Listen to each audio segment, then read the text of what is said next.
وبعدين يا زمالك، ليه حرق الدم؟ هو انت ليه بقيت مؤذي كده؟ بما يرضي الله، ليه بقيت مؤذي؟ بقى هما يقعوا امبارح احنا نخسر النهارده؟ طب ده يرضي مين طيب؟ طب ده يرضي مين؟ الوم مين؟ انا مين؟ يعني انا مثلا هلوم مين؟ كده كتير بالله. بالله كده كتير. ماتش النهارده كاشف زيه زي غيره. لسه في فيديو اول امبارح قايل لكم ما تنخدعوش، احنا كنا بنلعب حرس الحدود وانيمبا. احنا يا جدعان وحشين، عندنا نقص كبير قوي في التشكيل بتاعنا، يعني لعيبه. انا اسف يعني، انا اسف. ايه اللي بيعمله فتوح كباك شمال؟ ايه اللي بيقدمه يخليه يلعب اساسي؟ ايه اللي بيعمله دونجا؟ ايه اللي بيعمله الجزيري؟ طب ايه اللي بيعمله زيزو وعمر جابر؟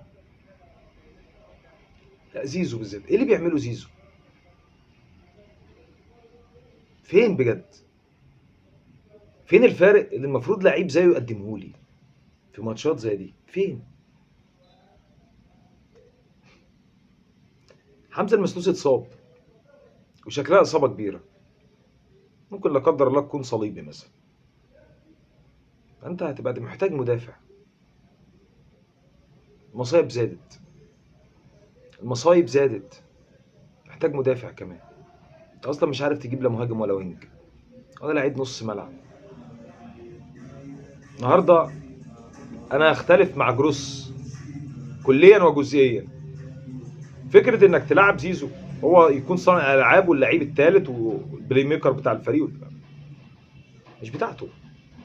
مش بتاعته يا كابتن.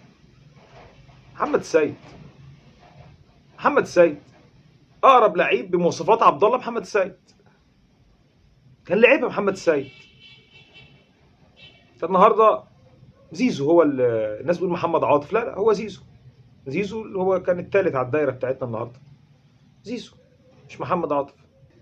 وده انا مثلا كمشجع، لما يكون ده اداء لعيب طلباته الماليه 2 مليون دولار في السنه، 100 مليون جنيه في السنه، هل هو يستحق الرقم ده؟ المردود اللي بيقدمه زيزو يستحق الرقم ده؟ امكانيات زيزو نفسها تستاهل الرقم ده؟ مع احترامي ليه يعني، مع احترامي ليه والله. الكابتن دونجا باللي بيعمله ده، هل هو يستحق يكون لعيب الستة الأساسي بتاع الزمالك؟ كابتن فتوح المفروض هو يبقى الباك بتاع الزمالك. شفتوا بنتايج لما نزل عمل ايه؟ حرام بنتايج يقعد له الصراحه. هفضل اقولها تاني، الناس اللي بتقول لي بنتايج ما بيعرفش يرفع اوفر، معاك. هو لو رفع اوفر ما كانش لعب في الزمالك. هو بيعمل كل حاجه قبل ما يرفع الاوفر، بس هو ما بيعرفش يرفع اوفر. الكمال لله. هو لو بيعرف يرفع اوفر بعد كل اللي بيعمله ده ما كانش جالك الزمالك، كان لعب في ليفل تاني خالص. هو لعيب كويس، لعيب كويس قوي، واعلى من فتوح مرتين ثلاثه. يلعب. انا عندي نقص في اللعيبه الكويسه اصلا. يلعب.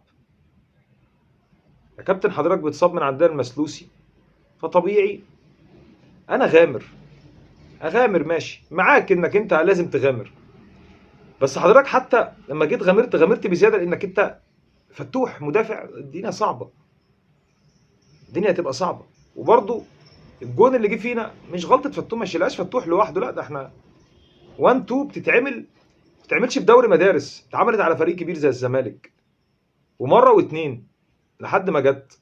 انا ما بحبش اطلع اتكلم بعد الماتشات، لان انا ما بعرفش اتكلم بعد الماتشات، بكتم في نفسي وبقعد. لكن اللي بيحصل كده كتير للاسف. حتى البشاير جوه المجلس مش حلوه. ناس ما خلصتش اي ملف، لا دفعوا مستحقات ولا جددوا اللعيبه ولا جابوا لعيبه ولا عملوا اي حاجه خالص. يعوض ربنا، يعوض ربنا. امبارح المنافس الاهلي بيقدم اداء مزري قصاد فاركو، وعنده غيابات برضه، وبيتعادل وبيسهل لك الدنيا. اكسب، بقيت اول. هتتساوي مع بيراميدز في النقط، بس خلاص هتبقى اول بفرق الاهداف. نفسيا هتبقى راكب. دلوقتي لا. والله دلوقتي لا، الدنيا فريدة ما ينافسش. همتك على نفسنا. النادي في الظروف دي كان ممكن ينافس، والله العظيم. الاهلي الجيل بتاعه الموجود حاليا جيل محدود، لعيبه محدوده. كان عندك فرصه، والله فرصه كبيره انك تاخد كل حاجه باقل القليل. اقل القليل اخطاء صغيره قد كده كانت بينك وبين انك تنجح. اخطاء في انتدابات لعيبه، قرارات غلط في انتدابات لعيبه.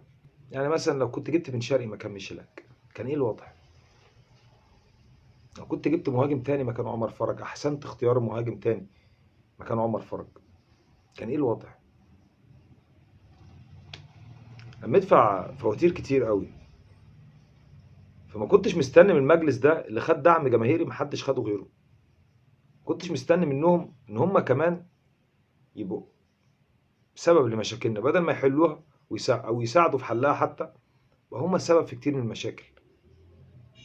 انا مش شايف اي حاجه حلوه الصراحه. رئيس النادي بتاعنا الكابتن حسين لبيب تقريبا كده الراجل ابعد ما يكون عن ارض الواقع. مستحيل يكون ده قاعد معانا كده وشايف الجمهور بيغلي كده وشايف الدنيا الوضع كده. مفيش اي تعامد صح في اي ملف. ما الحراك موجود ليه؟ الفرق بينه وبينك ايه؟ لما انت شخص يعني لعيب سابق في النادي وراجل ليك وضعك وانت راجل يعني بيزنس مان كبير، وتدرجت في المناصب وعندك خبرات إدارية، ده المفروض. فلما انت تقف بالشكل ده عاجز قصاد مشاكل النادي بالشكل ده، عاجز بمجرد ما الدعم قل شوية من ممدوح عباس او من رجال الاعمال، انت بقيت عاجز. الفرق بينه وبينك ايه؟ انا كمشجع الفرق بينه وبينك ايه لو انت تقف عاجز بالشكل ده؟ يا كابتن، ما انا بحترمك والله، انت راجل مؤدب ومحترم. انا يا كابتن الصراحة ما اداء حضرتك مخيب، اداء مجلسك كله مخيب. عفيفي كان بيقول لك مفيش حد بيترشح في انتخابات ويقول الحقيقة. صح، هو كلامه صح. محدش بيترشح في الانتخابات ويقول لك الحقيقة، لانه لو قال لك الحقيقة فعلا محدش ينتخبه. فلازم يفرش لك الارض رمل. فانتوا فرشتوا لنا الارض بزيادة، واحنا الصراحة دعمناكم ما فيه الكفاية. انا تعبت والله. الزمالك بقى مؤذي، والله بقى مؤذي يا عم. حياة ربنا بقى مؤذي. الله ينتقم منهم البعد والله، كلهم كلهم كلهم، من اول حسين لبيب لحد ميلا اللي ما لعبش كمان. والله بقى مؤذي قوي قوي. ماتش سيناريو زي الزفت، سيناريو زي الزفت. وجروس 50 علامة استفهام الصراحة، بما يرضي الله. سلام.